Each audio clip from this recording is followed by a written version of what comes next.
हो ठीक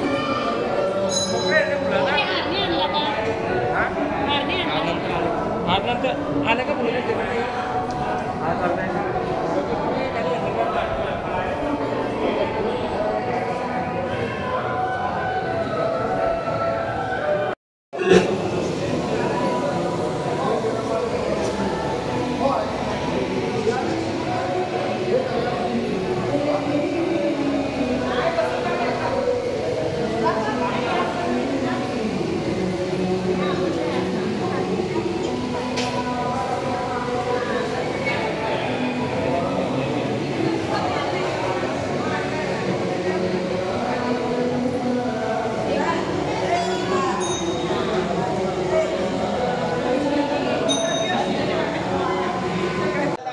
जो भाविक आला त्याच्या मनोकामना त्याने इथे व्यासांसमोर मांडल्या त्या 100% पुऱ्या होतात हा आमचा आजपर्यंतचा विश्वास आहे।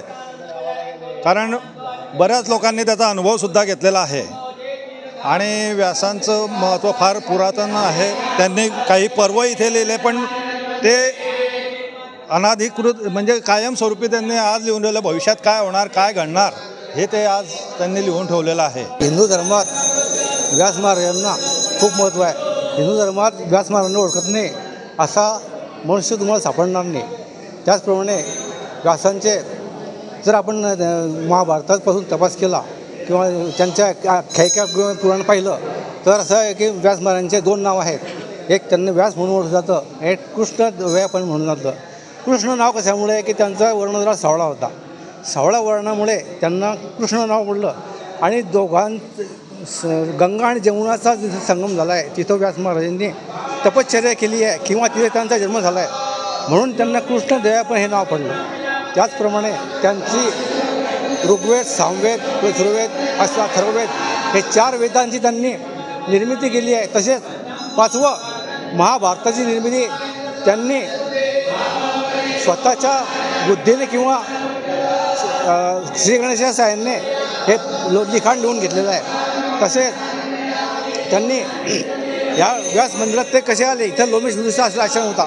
लोमेश ऋषींनी त्यावेळेला जुन्या काळात एक हे यज्ञ करायचं ठरवलं।